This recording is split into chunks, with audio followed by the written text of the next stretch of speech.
Hello dear students, how are you? I hope that you all have been enjoying your online classes these days. Today we are going to start a very important thing, which is the art of translation, which is the backbone of English. जहाँ तक मैंने पढ़ा है अपने teachers से, अपने mentors से, अपने गुरुओं से, तो उन्होंने ही बताया कि अगर आप इंग्लिश सीखना चाहते हैं, इंग्लिश लैंग्वेज सीखना चाहते हैं, तो दो चीज़ें बहुत इंपॉर्टेंट हैं. The very first, the art of translation, अनुवाद करने की कला, and the second one is diction, शब्दकोश. जहाँ तक डिक्शन की बात है, हम डिक्शनरी के थ्रू इसे सीख सकते हैं, न्यूज़पेपर पढ़ के सीख सकते हैं, टीवी पर न्यूज़ देखकर भी कहा जाता है कि हमारी डिक्शनरी अच्छी होती है, हमें डिक्शन में मदद मिलती है, नए नए वर्ड्स हमारे सामने आते हैं. But the art of translation is very important to learn dear ones. लेकिन प्यारे बच्चों, अनुवाद करने की कला हमें सीखना बहुत ज़रूरी है. I promise you that from today I will give you every day a video about this art of translation. Today I am going to begin translation from the very first step, use of is rm. हम लोग आज is rm का use सीखेंगे, या हम ये भी कह सकते हैं हम लोग सिंपल प्रेजेंट सीख रहे हैं. जैसे हमने 3 टेंस हैं, प्रेजेंट, पास्ट, फ्यूचर, उससे पहले भी हम एक स्टेप जाएंगे और सिंपल प्रेजेंट सीखेंगे is rm. आप लोग इस वीडियो के ज़रिए ये सीख सकते हैं. अगर आपको ये अच्छा लगे तो प्लीज़ इसे लाइक करिएगा, सब्सक्राइब ज़रूर करें. अभी तक आपने नहीं किया है तो प्लीज़ ऐसा करिए, अपने और दोस्तों को शेयर करिए. जैसे जैसे आपका रिस्पांस हमें अधिक से अधिक अच्छा मिलेगा, ज़्यादा मिलेगा, हमारा हौसला और बढ़ेगा, हमें इनकरेजमेंट मिलेगा और हम और अच्छे से अच्छा कर पाएंगे. अगर आपको अब तक बहुत अच्छा लगा हो तो आगे इससे और अच्छे रिजल्ट मिलेंगे. I make you share for that. Okay, so let's begin the art of translation. Use of is rm. Simple present में हम देखेंगे किस तरीके से हम is rm का यूज करते हैं. तो जैसे is का मीनिंग है, r का मीनिंग है हैं, और m को हिंदी में कहते हैं हूं. इस और आर में क्या डिफरेंस है हम देख सकते हैं. इज है, इसका मतलब इसका यूज हम सिंगुलर में करेंगे, सिंगुलर नंबर में करेंगे, यानी कि एक वचन. हैं यानी कि बहुवचन, हम इसका यूज प्लूरल में करेंगे.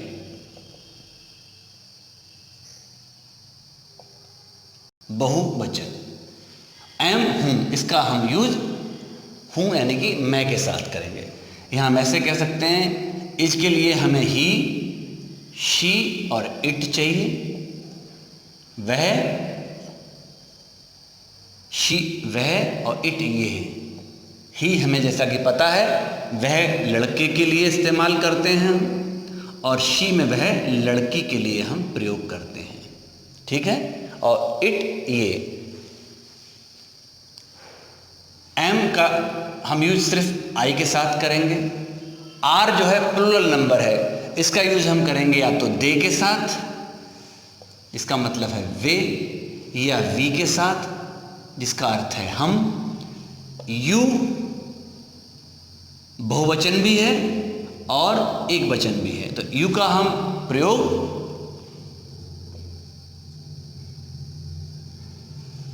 बहुवचन के तौर पर या एक वचन के तौर पे भी करेंगे, लेकिन यू के साथ हमेशा जो हेल्पिंग वर्ब यूज होगी वो आर होगी. एक उदाहरण को हम देखेंगे. वह एक अच्छा लड़का है.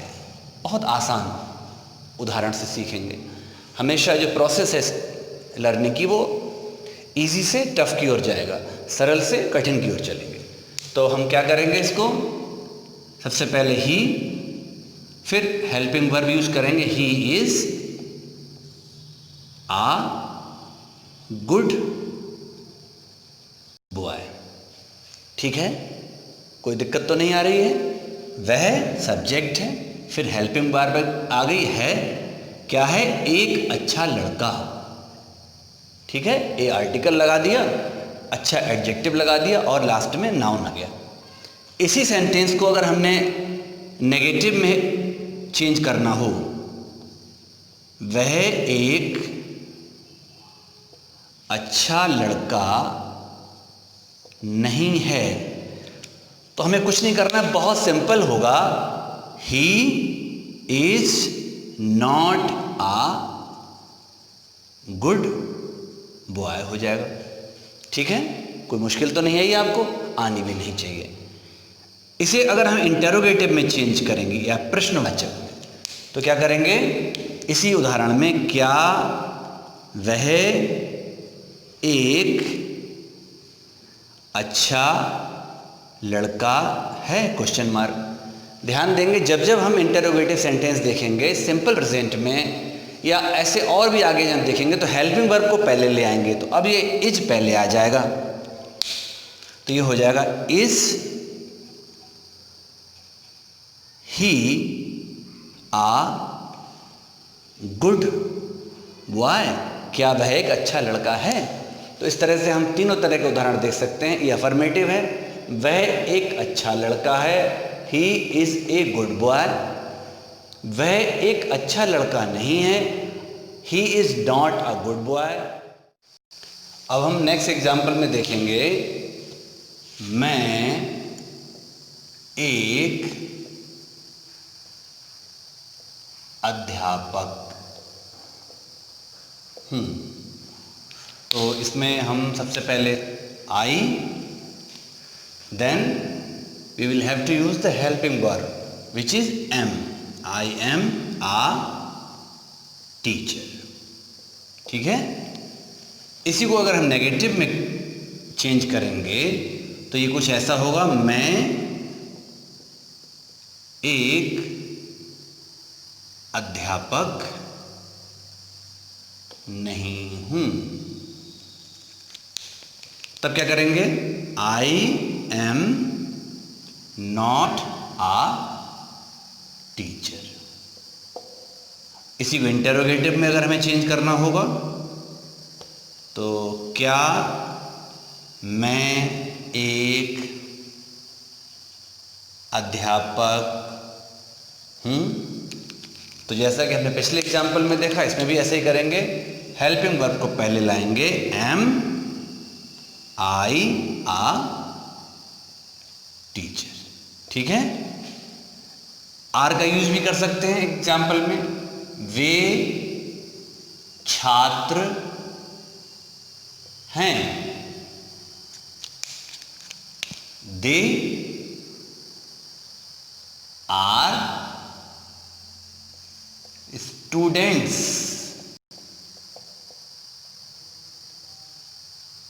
वे छात्र नहीं हैं,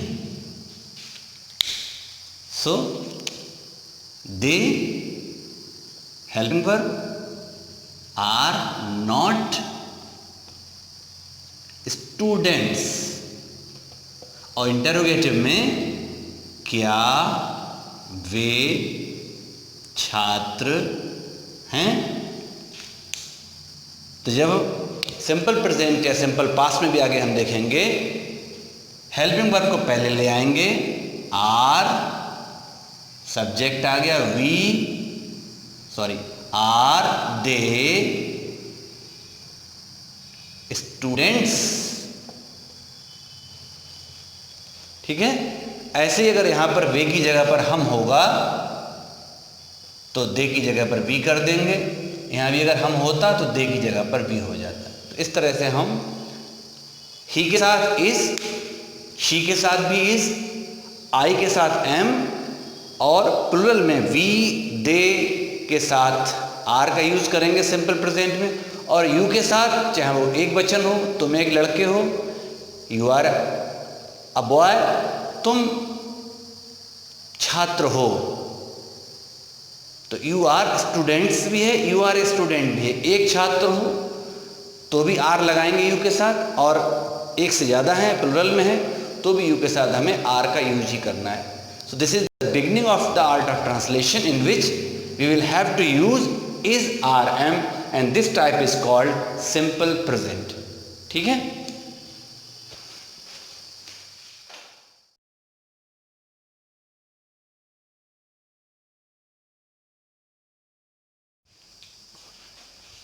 हेलो स्टूडेंट्स, कैसे हैं आप लोग?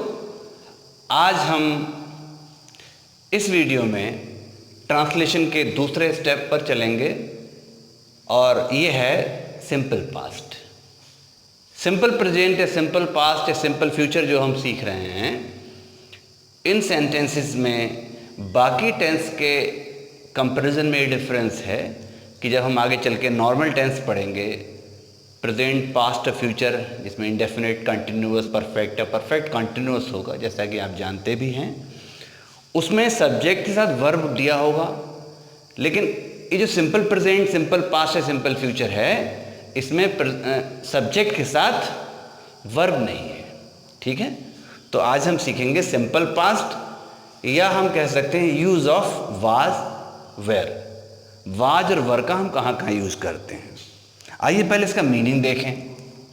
वाज का मीनिंग था या थी है। इसका यूज हम सिंगुलर नंबर में करेंगे।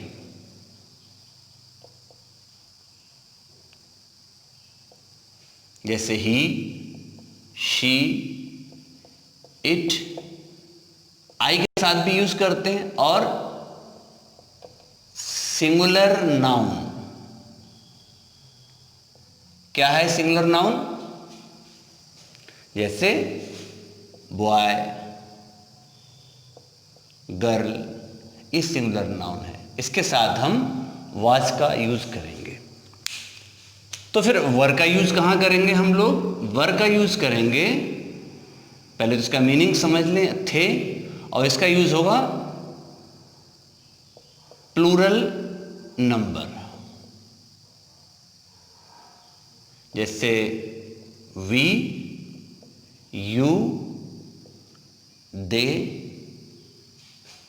और प्लूरल नाउन के साथ करेंगे।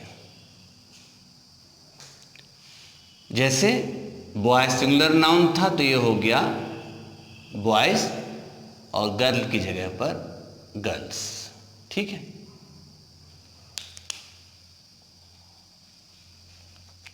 अब एग्जाम्पल लें। मैं कक्षा में था। ठीक है? तो हम इसको ट्रांसलेट कैसे करेंगे? सबसे पहले आई, फिर हेल्पिंग वर्ब वाज, कहाँ था?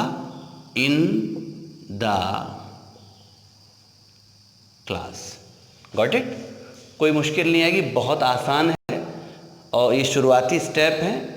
इन्हें ज़रूर हम समझें। जब इन्हें समझेंगे तो हम बड़े स्टेप की ओर चलेंगे। ठीक है? एक एक करके हम स्टेप बाइज ट्रांसलेशन सीखेंगे।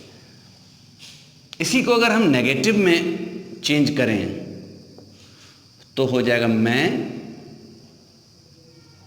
कक्षा में नहीं था। तो अब इसे कैसे ट्रांसलेट करेंगे? I was not in the class. मैं कक्षा में नहीं था। इसी को अगर इंटेरोगेटिव में कन्वर्ट करना हो तो क्या होगा? क्या मैं कक्षा में था? तो इसे क्या ट्रांसलेट करेंगे? हेल्पिंग वर्ब पहले आ जाएगी, was I in the class. तो हमने देखा affirmative I was in the class, negative I was not in the class, और इंटेरोगेटिव आते he was I in the class. एक एग्जाम्पल हम लेंगे प्लूरल नंबर का भी। जैसे हम वहाँ थे। क्या ट्रांसलेट करेंगे? अफर्मेटिव है, साधारण वाक्य है, सकारात्मक। वी थे, वेयर, वहां, देयर। ठीक है, यही तो सिंपल पास्ट है। हम वहां थे, हम यहां हैं, हम कक्षा में हैं।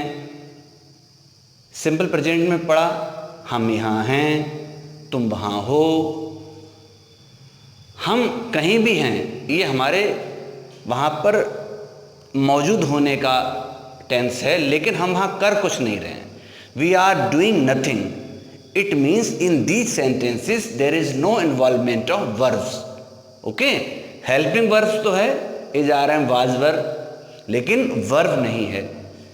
सो this is the basic difference between simple present, simple past, simple future and past indefinite, present indefinite और फ्यूचर इंडेफिनिट या कंटिन्यूअस परफेक्ट। ठीक है, जो हम आगे पढ़ेंगे।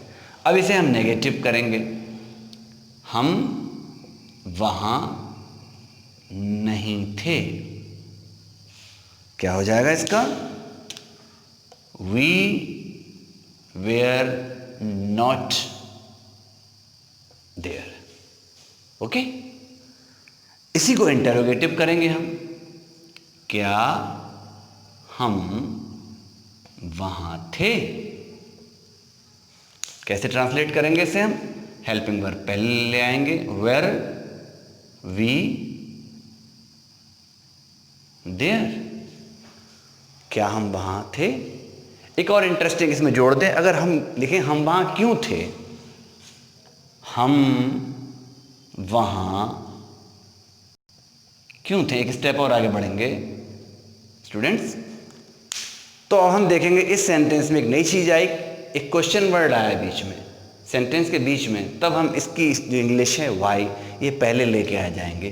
तो इसे हम करेंगे वाई, बाकी फॉर्म बिल्कुल सेम फॉर्मेट रहेगा, वाई वेयर वी देयर, हम वहां क्यों थे। ओके, अच्छा लगा होगा, आपको समझ में आया होगा। अच्छा लगे प्लीज़ लाइक जरूर करिएगा, मोटिवेशन मिलता है हम लोगों के लिए, हमारा मॉरल बूस्ट होता है। और इसे अब तक शेयर ना किया हो तो दोस्तों को शेयर करिए, सब्सक्राइब तो कर ही लीजिए, इसकी आपको बहुत हेल्प मिलेगी। Thank you. Hello dear students, अब हम सीखेंगे सिंपल फ्यूचर या यूज ऑफ विल बी और शैल बी। बहुत इजी होगा ये। शैल का यूज हम आई और बी के साथ करते हैं और विल का यूज शेष सभी के साथ। छोटे छोटे दो एग्जाम्पल से आप ये भी सीख सकते हैं, कोई बहुत मुश्किल नहीं है। मैं ऑफिस में हूँगा, तो I shall be in the office. हो गया। नेगेटिव में क्या करेंगे? मैं ऑफिस में नहीं हूँगा, तो I shall not be in the office. क्या मैं ऑफिस में हूँगा, तो हम इसे ऐसे ट्रांसलेट कर देंगे, shall I be in the office. ठीक है, तो I shall be in the office, मैं ऑफिस में होऊंगा। I shall not be in the office, मैं ऑफिस में नहीं होऊंगा। Shall I be in the office, क्या मैं ऑफिस में होऊंगा। तो अभी तक हमने देखा, चाहे वो सिंपल प्रेजेंट हो, सिंपल पास्ट हो या सिंपल फ्यूचर हो, ये वो टाइप्स हैं जो बिल्कुल बिगिनर्स हैं, इसमें वर्ब का यूज नहीं है, सिर्फ हमें हेल्पिंग वर्ब का यूज करना है। एग्जाम्पल और देख सकते हैं, वह वहां होगा, तो he will be there. Negative में क्या करना होगा? वह वहां नहीं होगा। He will not be there। या इंटरोगेटिव में क्या वह वहां होगा? तो will he be there। Interrogative में एक बार फिर हम ध्यान से देखेंगे, हेल्पिंग वर्ब जब दो हों, will be, shall be, has been, have been, तो सब्जेक्ट को उन दोनों के बीच में यूज करते हैं इंटरोगेटिव सेंटेंसेस में। इस तरह से हमने सिंपल प्रेजेंट, सिंपल पास्ट और सिंपल फ्यूचर समझ लिया। आगे आने वाले वीडियोस में हम ट्रांसलेशन के अलग अलग फॉर्म और टाइप्स देखेंगे। अगर आपको अच्छा लगा हो तो वीडियो को लाइक ज़रूर करें, शेयर करें और सब्सक्राइब तक ना किया हो तो सब्सक्राइब जरूर करें। Thank you very much.